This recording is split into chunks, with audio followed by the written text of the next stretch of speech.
A stone is tied to the string of length L, is whirled in a vertical circle with the other end of the string at the center. At a certain instant of time, the stone is at the lowest position and its speed is equal to u. The magnitude of the change in its velocity as it reaches the position where the string is horizontal. If I consider a string over here and it is at the lowest most position, after a certain time, let us assume it comes to the horizontal position, the velocity at this point is equal to u. Now the difference of height or length over here will be equal to L. Okay, the difference of length will be equal to L over here. So basically they have asked what is the change in the magnitude of the velocity.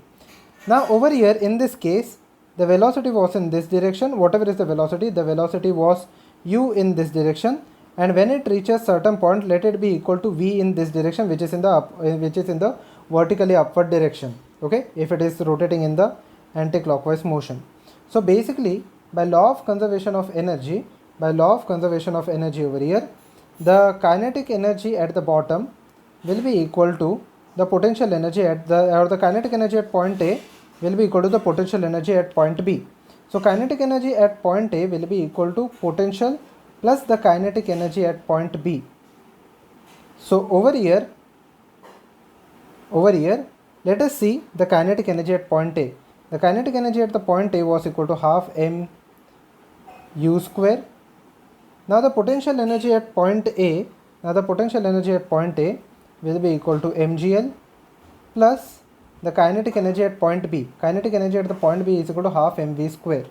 So over here, the v square will be equal to u square minus 2gl. That is, I will multiply the whole equation by 2. M will get cancelled out over here. Okay, and I will shift this term on the left hand side, so it will be equal to v square is equal to u square minus 2gl. Now the change in velocity, they have asked the change in velocity. Now the magnitude of the change in the velocity, the change in velocity v vector will be equal to v1 vector minus v2 vector. Okay, so that is velocity at point A minus velocity at point B. So v will be equal to root of velocity at the point A is equal to, or I will substitute the formula of the vectors, that is p square plus q square plus 2pq cos theta.